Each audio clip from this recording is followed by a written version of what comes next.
passed out in front of you. So we're all finally caught up? Yeah. This is American Government on Friday, October 30th, 29th. Today's the 29th. That's a good try. Are you going to restart it? Why?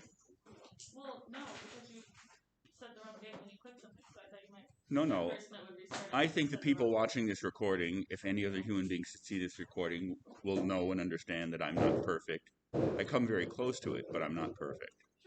Sure. Dr. Dunn, on the other hand, claims perfection. Bless his heart. All right. These notes do incorporate, for your information, part of the notes that I passed out regarding the Electoral College. Why? Because it actually is the proper transition from the issue of the Electoral College to the party system. Why?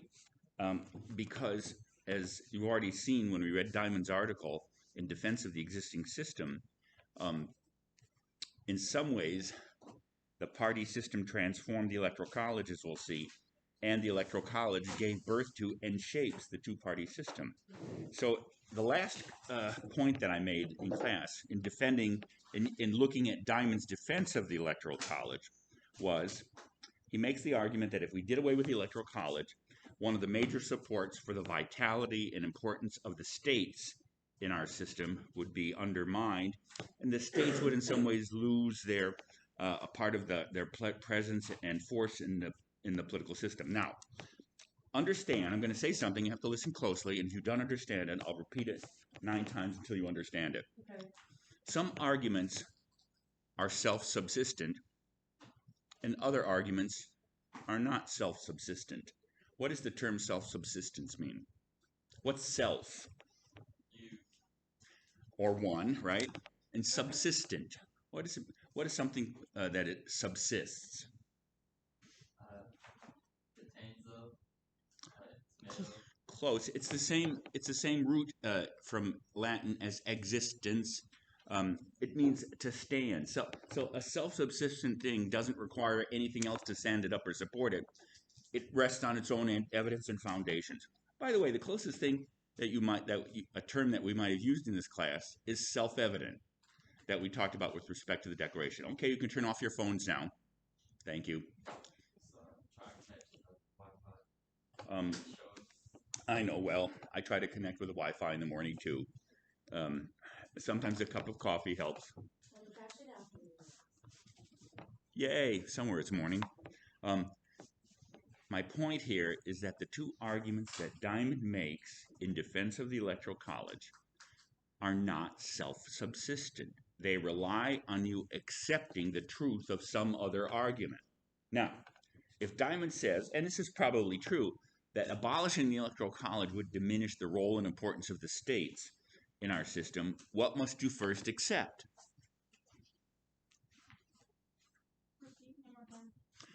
In other words, the two arguments that Diamond makes, not that they're false or true, but they rely on other arguments that you have to accept before you either accept or reject them.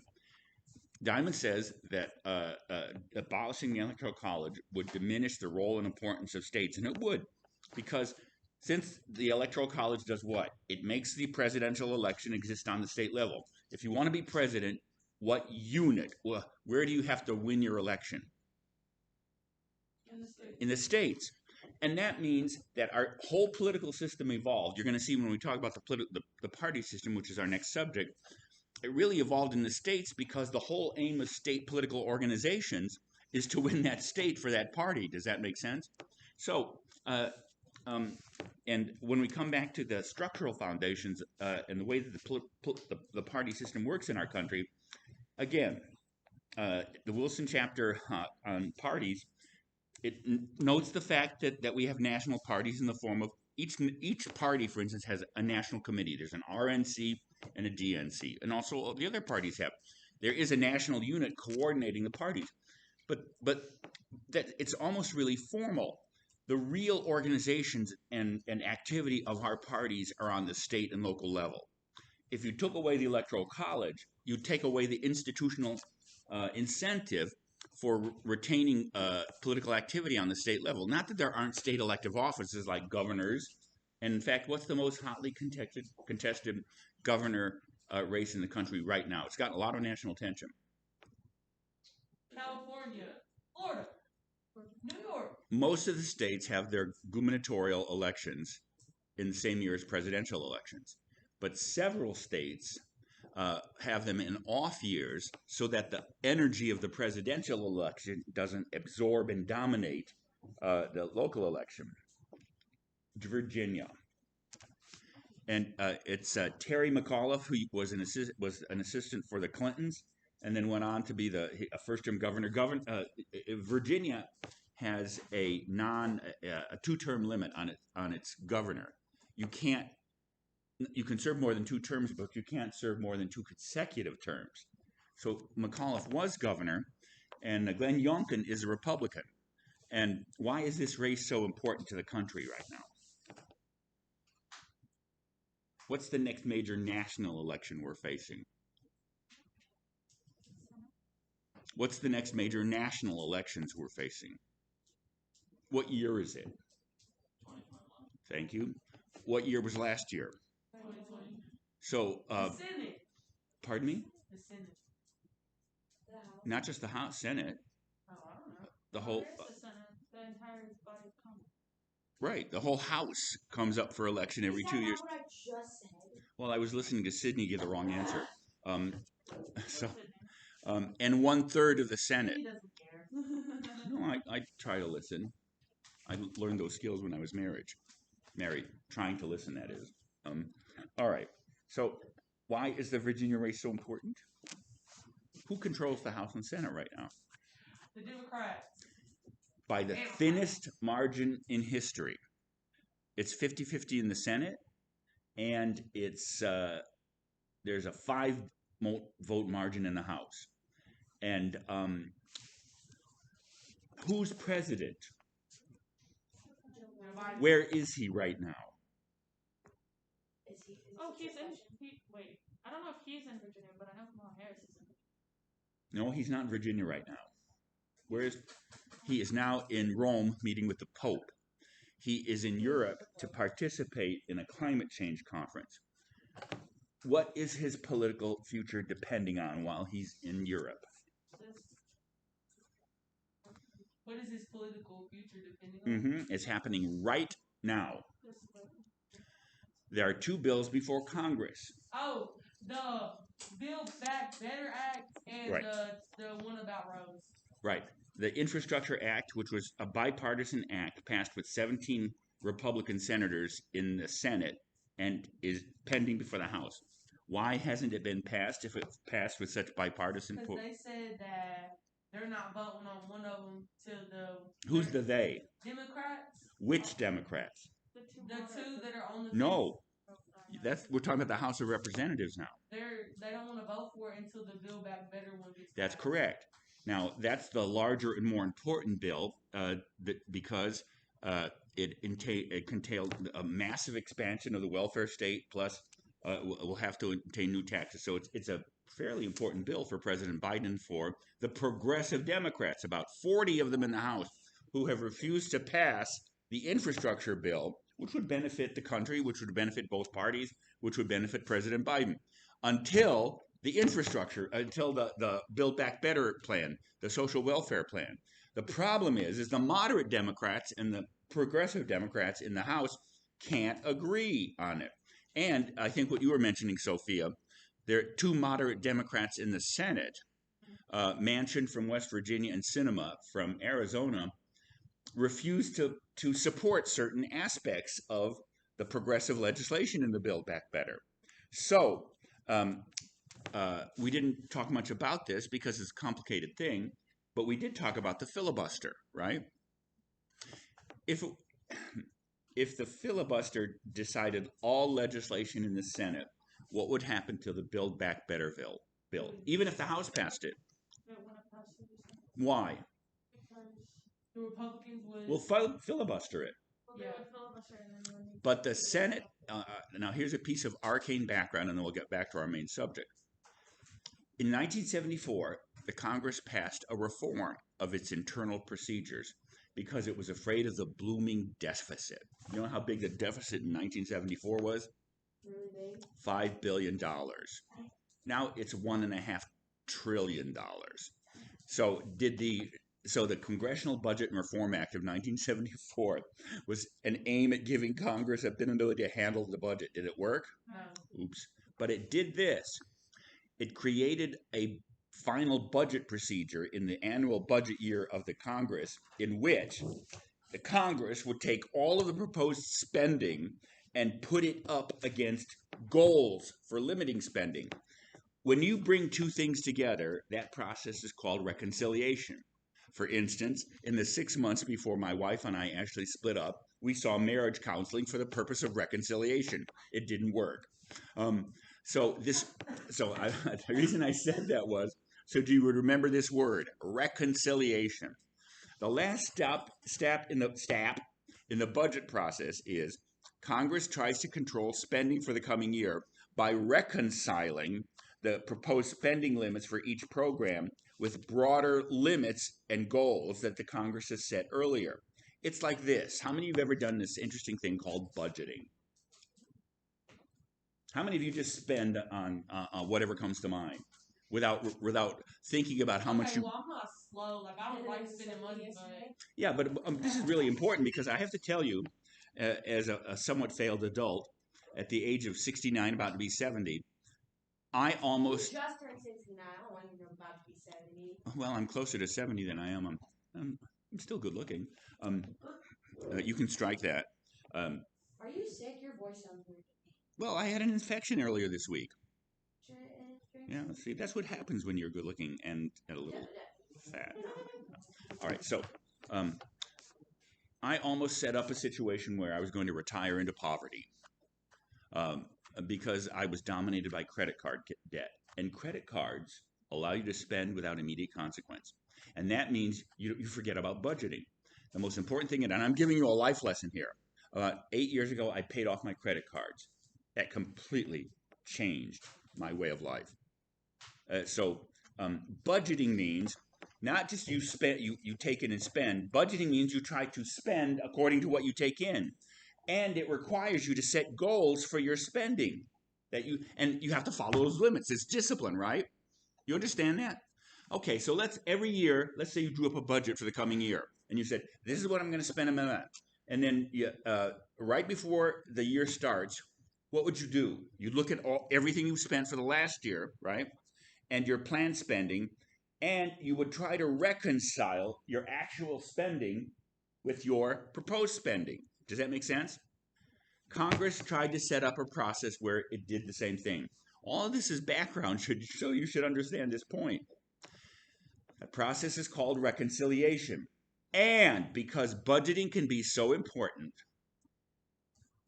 they suspended the filibuster requirement from it. And that means it's the only bill, essentially, that Congress can pass which is free from the potential influence of a filibuster. So to pass a reconciliation bill in the Senate, what margin of votes do you need? What? 51. 51. Now the Senate is 50-50. That means 50 Democrats and 50 Republicans. In this case, the typically unimportant presidency of the Senate by the vice president becomes suddenly crucial because the vice president casts the tie vote. That's where we are right now. And so the infrastructure bill, there's no question about it because it passed with 17 Republican votes. It's a bipartisan bill. Does that make sense? And Biden signed it. But the House has refused to vote on it until the progressives have stalled that legislation until the Build Back Better plan is. So on one level, their strategy is, if they can pass it in the House, where does it go back to? If the Build Back Better plan, the social welfare plan, and by the way, the Democrats have been negotiating like crazy over the last couple of weeks. They've thrown out parts of it like paid leave, and they tried to reduce the price by changing from a 10-year program to a 5-year program. Does that make sense? Yes. So what happens if it passes the House? Where does it go? The president. Nope. The The Senate. I thought the They passed the infrastructure bill. Oh, sorry. Yeah. So that means, and by the way, this shows how critical political parties are to our system. So if it goes to the Senate, what's going to happen if it passes the House? It's going to probably get voted 50-50. It will be voted 50-50 through the reconciliation process. Now, one problem is both houses accept certain discipline about what can be put in a reconciliation. It has to be budget related. For instance, one of the most important things to the progressives is loosening up the immigration process.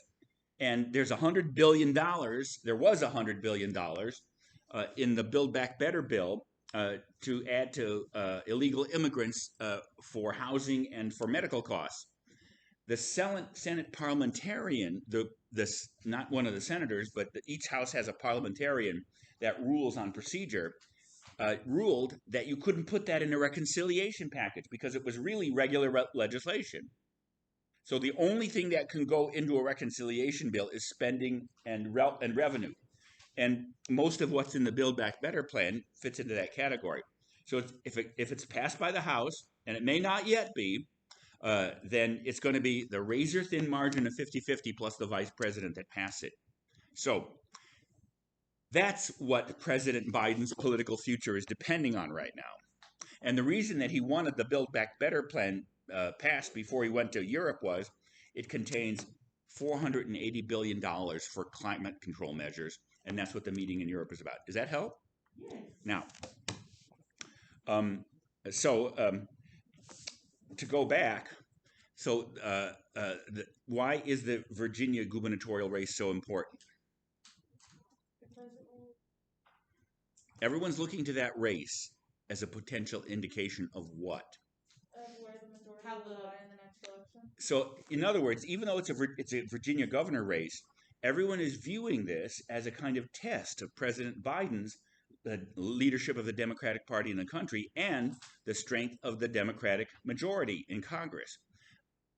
I have to tell you, I'm not speaking as a partisan now, but there are certain issues which are working against the Democrats. The out-of-control border, inflation, and what was the big issue? In the gubernatorial race in Florida, by the way, the Democratic candidate, Terry McAuliffe, was leading up until a month ago. And then he said something in a campaign debate, which now has led to Glenn Youngkin being 3 points ahead of him. It completely changed the race. You probably don't listen to the news, but you might know that school board meetings have been one of the most contentious things in American politics. And typically there are three issues. Masks. COVID requirements, masks, mask mandates, sexuality and transgender education, and critical race theory. And all of them have come to intense attention because if you look at the news, there have been massive protests and et cetera against school boards all across the country, but especially in Northern Virginia. And what was it that candidate McAuliffe said that burned his ass? They should be treated like terrorists. Was that him? That's related. I'll get back to that in a minute. He said the statement that parents should have no say in their children's education. And what party is he? Democratic. I have to tell you, if you want one thing that's going to energize suburban female voters who voted massively against Trump and the Republicans in the last election, is to tell them that they have no business influencing school boards. Now, about what you said, the National Association of School Boards sent a mission to President Biden and the Justice Department asking them to look into protesting parents as domestic terrorists. That itself started a conflagration. So that's what's going on politically. Now, that wasn't my agenda item for right now, but this is a class on politics, and you have to understand the relation and the relevance between what's going on in the world and what we're talking about, I hope. Does that make sense? Yeah.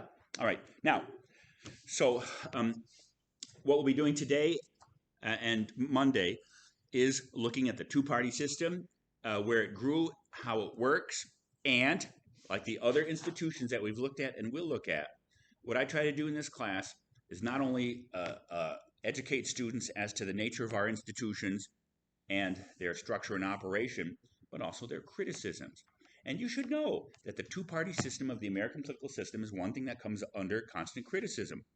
There are many people who think that our party system doesn't work, it's dysfunctional.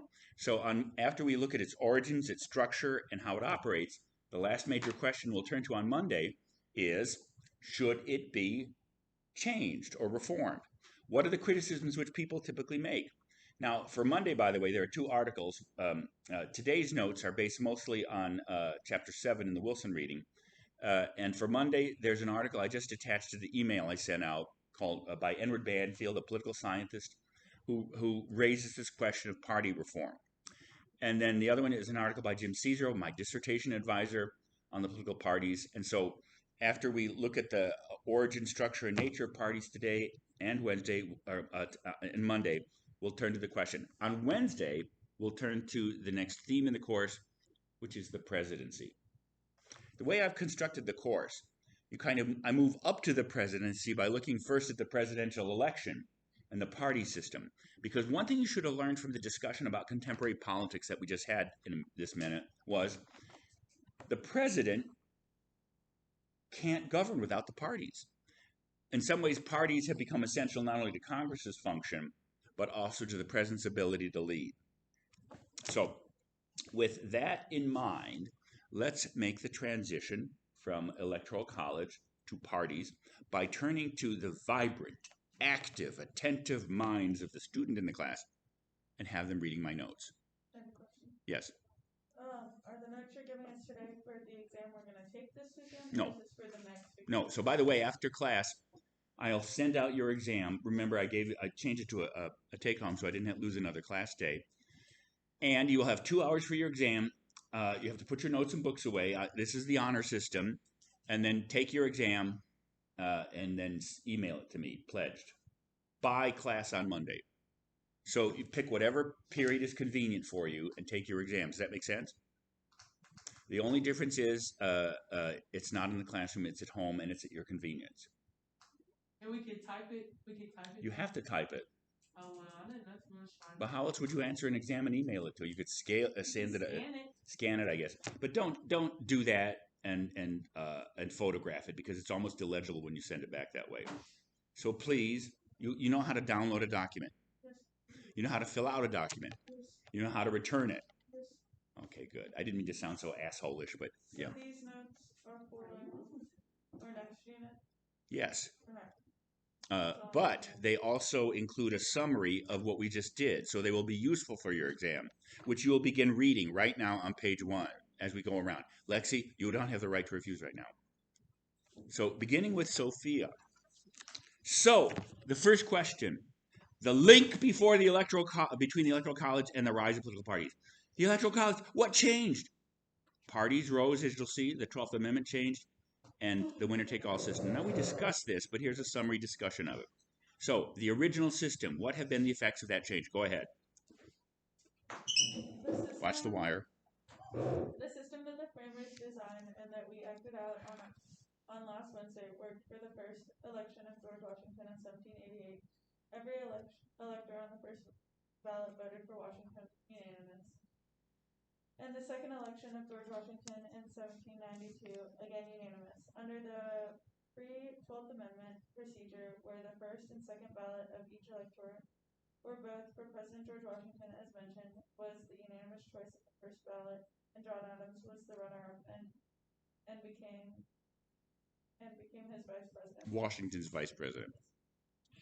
As you know, the 12th Amendment keeps 2 ballots per elector, but specifies president and vice president. But the election of 1796, the system already began to. So I say, but as you already know, I hope you already know, the 12th Amendment is passed in 1803, which was in response to the crisis of the election of 1800, which went to the House of Representatives, and where after many ballots, Thomas Jefferson was elected over Aaron Burr. I thought that was a banana. All right. Well, nature is multifarious. So you all know this, I assume. So the 12th Amendment made 2 important changes in the Electoral College. each elector still gets 2 ballots, just like in the original, but in the original system, both were for president. So the vice president was the runner-up to the first ballot. They saw the problem in this, and so every elector gets 2 ballots now, but one is designated as president, and the other one is designated as vice president. The other change was, in the original Constitution, it says if the Electoral College doesn't choose a majority, then the House chooses from the top 5 vote getters. They realized that was a recipe for confusion, so they reduced it to 3. So that's the 12th Amendment. But the real change in the system is the one we are investigating, political parties. So, Alexi, the major change. The major change in the Electoral College and, in fact, in the whole political system occurred in the first decade of the nation's existence, the development of political parties. Don't you like it when I capitalize and bold it so you can pay attention to it? Continue.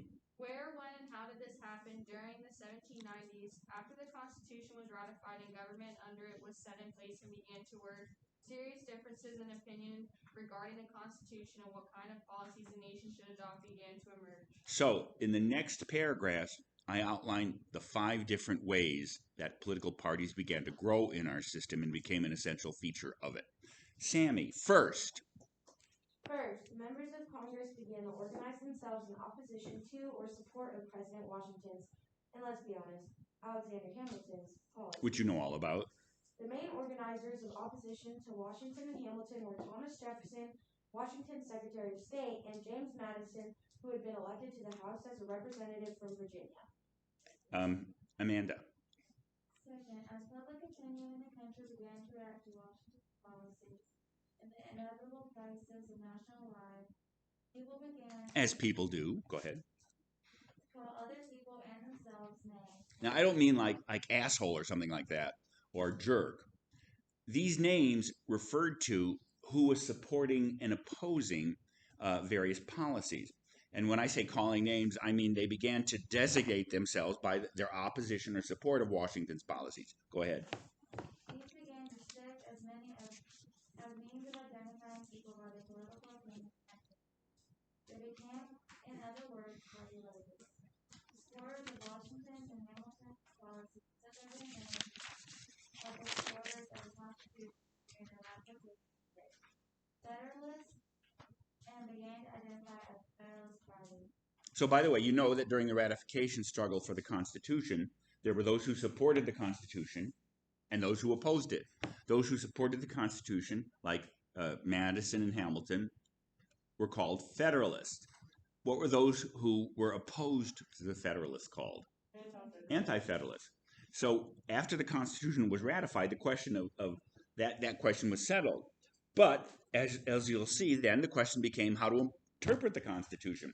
And you already know from the court case, McCulloch v. Maryland, which had to do with the Second Bank of the United States, there were 2 ways of interpreting the Constitution.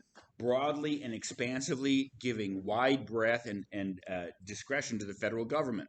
That was Hamilton's view of the federal government, that the Constitution was intended to create a vigorous, centralized national government.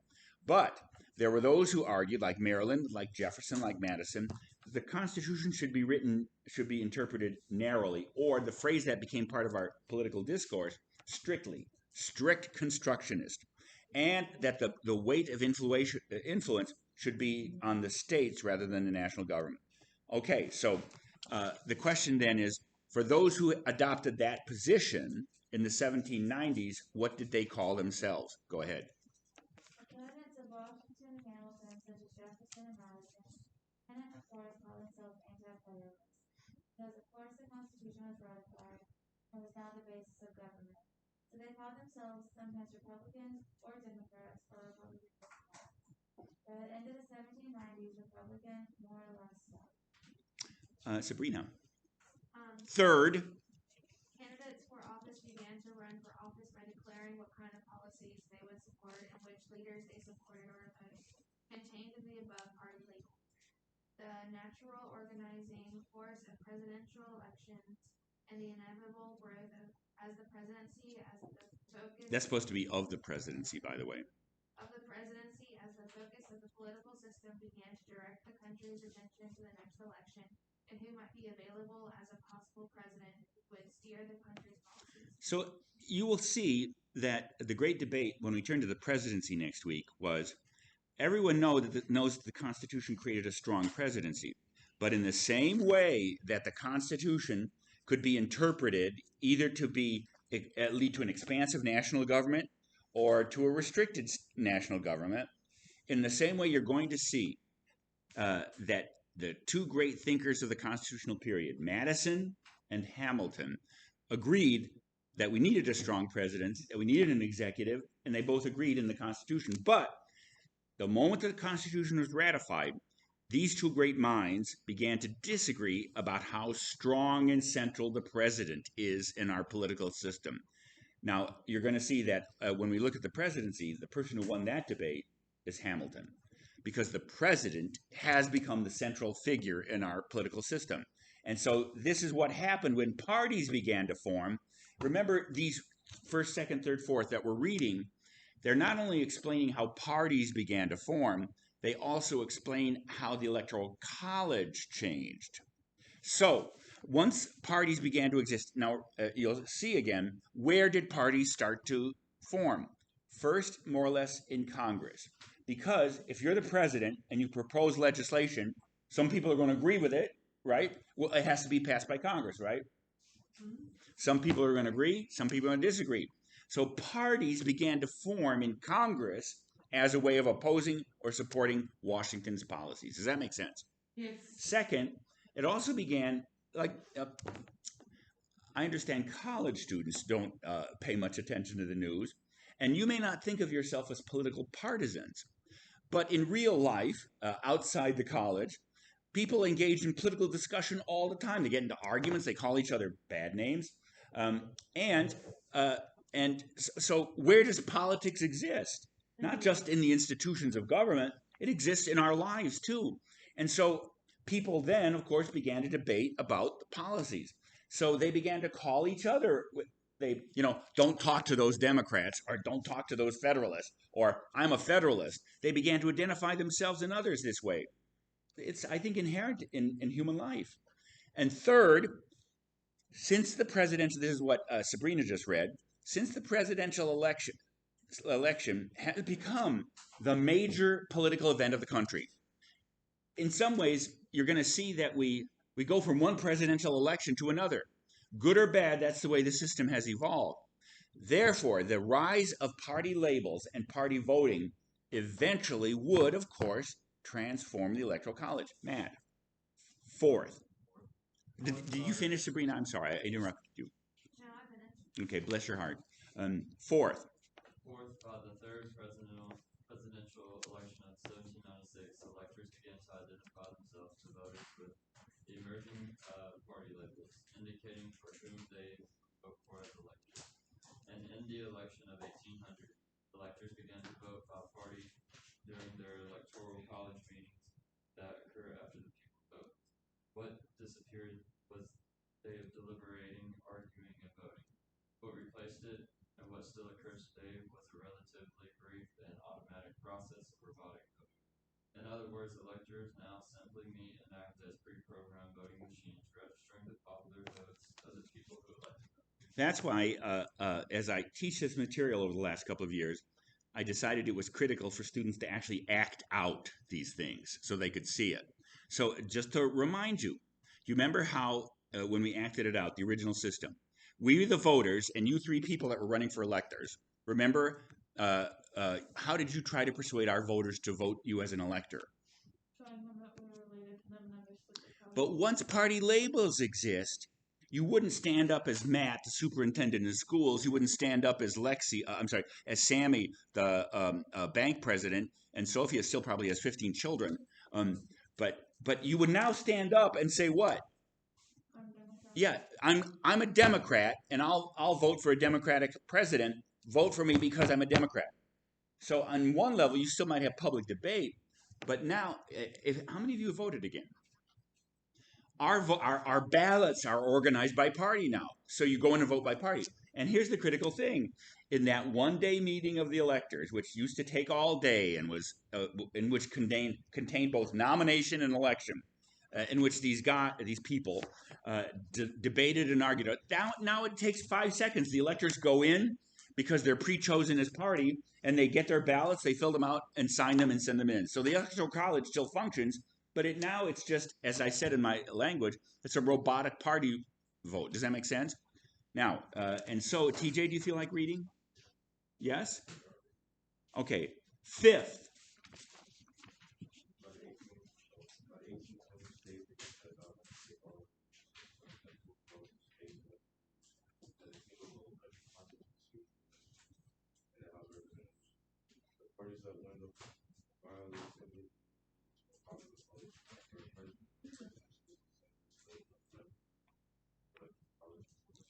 And now, Sydney, the electors. The electors now vote automatically by a party, and the party that wins the popular vote in the state is the party that chooses the state's electors. As I explained in my handout, each party running for office in the state has a convention in the spring of the election year where it nominates candidates for all the state and federal offices that will be elected in the fall. We'll discuss the role of primary election methods. Who are these people? Party faithfuls who will most certainly, but not always, vote for the party's presidential and vice presidential candidates. As a result, we now have an electoral system which, although it still follows the constitutional rules, behaves very differently from the frame that's intended. Y'all keep going? Yeah, you can finish that part. In today's system, the party as a nominating institution organizes the presidential race. They provide candidates, they run campaigns, and provide labels for voters and electors. So the point I'm making there, by the way, if you remember when we started off talking about the Electoral College and the party system to some degree, there are 2 parts to every election, right? What 2 parts? And what's the function of the nomination stage? To nominate a few people and then put it into the ballot for. In other words, yeah, to nominate means to generate a pool of qualified candidates. Now, of course, the Constitution sets some minimal qualifications out. So, and then we choose in elections, right? You select the final person. What happened with the rise of political parties is parties perform now the nomination function in our system. So the main function of parties, as you'll see, is to nominate candidates. And to run campaigns and to fund and make sure that qualified candidates are chosen, etc. Now, it's always a debate who's qualified, but that's a different issue. The same function that the Electoral College used to do in the same day has been separated out. So now we nominate through party, and it's not just the presidency, of course, it's all political officials. And then, to go back to the Diamond article, Sydney. And the people, as Diamond usually do, elect the president, but in the state. Why? Because the popular vote in each state determines how the state's electors vote. The Electoral College vote is both popular and party. So the 2-party system, good or bad, needing reform or replacement. So that's the question then. Because I want to go back to my first comments today, that Diamond's arguments in defense, again, that doesn't mean they're not true or they're not serious or shouldn't be taken seriously. They rely upon you being persuaded by 2 other fundamental arguments. If I tell you that the Electoral College supports the states, you could say, I don't give a damn. I don't care about the states. But you might care about the states. Does that make sense? So to agree or disagree with his first argument, you have to agree that the states are important in the political system. If his second argument is that doing away with the Electoral College would undermine the 2-party system, what must you be persuaded of first?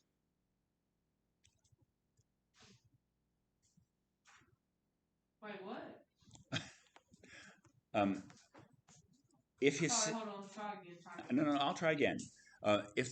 If his second argument is that the Electoral College, abolishing the Electoral College, would undermine and do away with eventually the 2-party system in our country, what must you be persuaded of first to be persuaded of or dissuaded of that argument? The political parties are good or bad. I'm sorry, say that again? The political parties are either good or bad. Well, that the 2-party system is a good thing. I think one way or the other, we're always going to have parties in our system. What's unique about the American system is its 2-party system. So you might say, and people debate this, but I think Diamond's probably right for reasons that we looked at. What you should have learned from what we just read is the Electoral College does support the two-party system. Why? Again, it's critical that you remember this and keep it in your mind. Because the winner-take-all system, whoever wins the plurality of a state's popular vote gets all of that state's electoral vote, right? So, what happens to third minor parties in that process? They become useless or irrelevant. Yeah, many people say that, and this is true, by the way, even if in South Carolina in 2022 there will be, as there has been, 6 parties running presidential candidates, people in our reality are only going to vote for one of the 2 top parties, a Republican or Democrat. If you're Reform, if you're a socialist worker, whatever, if you vote for your candidate on the state level, people say you're throwing your vote away. Why? It won't amount to anything. Because it's not reflected in the Electoral College. Does that make sense? Now do you see why Diamond is right?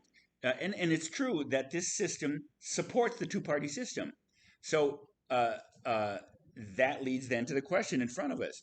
Would the American political system be better or worse if we modified our party system? Now, one of the things I'm trying to help you understand, when somebody proposes something to you politically or personally, like let's say you drive a 2005 Honda Element. I don't think any of us drive that, so I do. That's just my favorite car. I love it. It has 186,000 miles, but it's in great condition. All right. So if somebody says to me, you got to get rid of that car. Okay. Aside from the fact of whether I can afford something, what's always the next question when you say you got to get rid of that car? Why? Well, no. What do I get next? Yeah. I mean, what are you going to replace it with? So that's the question. not a Ford, that's for sure. Well, okay, but you understand, all questions of political reform aren't just getting away with something or doing away with something that exists. You have, as an intelligent person, what must you think about? What will replace it, and will that be better than what you have? What's the point of making a change if it makes your life worse? And I can even say that squeakier than I just said it. Worse. Does that make sense? Now, in order to frame that question, look at Roman numeral 2, because what I try to do here is make you aware that no question of reform or abolition or repair, whatever, or improvement.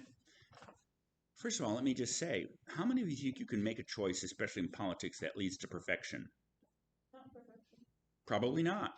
And I'm not being critical of the Democrats right now, but one problem their strategy might be is they're rejecting achievable goals in the name of a perfection that might in other words, the infrastructure bill is there, it's bipartisan, and then to refuse to adopt it because this other goal isn't met, you may actually, you may be damning yourself to irrelevance because you could have had something and you rejected something in the favor of perfection. So as you're going to see, the question of the two-party system is what would you replace it with? And so what are the alternatives? If you're walking to Walmart and the new Walmart down the street that has on aisle 16 party systems, here are your alternatives. Guess what, Tiffany? Read us our 4 alternatives. The one-party system, the two-party system, the multi-party system, and the which is no parties, meaning people would vote by candidate or issue to seek in. Now, have there been and are there one-party systems in the world? Yes. Where? Dictatorships, Russia. Where? like in Russia. Russia actually is a multi-party system, but it's in reality is dominated by Putin's North Korea.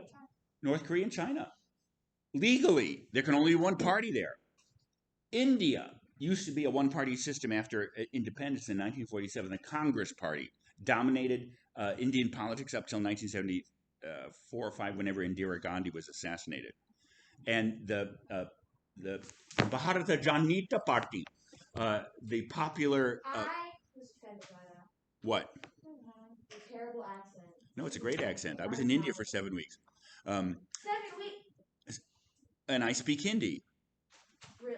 Yeah. It speaks a lot of different languages. So there, I have the authority. I was there, and I also have a monkey's ear, so and a monkey's face. The popular Bharat is the Indian word for India. That is now the dominant party of India, and India has its party system. Mexico used to be a one-party system, not legally. The PRI, the Partai Revolucionación Institucional, the People's Revolutionary Independent Party, was the one, but Mexico became a two-party system. The South in America, the American South used to be a one-party system. What party dominated from the Civil War? No. What political party dominated in the South from the Civil War up until the 1980s? Republican, Confederate. Pardon me? The AntiFederalists. The Union. The Democratic Party. After all, what party was Abraham Lincoln? And when the South lost the Civil War, the Democratic Party became the only party that essentially functioned. Republicans often ran, but it would be like going to a Jewish neighborhood and asking Jews to vote for Hitler. California has become a one-party state. Now, what's the problem with one party? There's no opposition. No Right. minorities. So there's no opportunity to discuss meaningful change in the system. Second, almost all party systems, one-party systems, tend to be remarkably corrupt because the inner structure of the party determines everything. And third, although it didn't necessarily happen in the South or in Mexico, one-party systems tend to be authoritarian. So, as you're going to see, we'll finish this range of alternatives on Monday, and I will turn off this computer,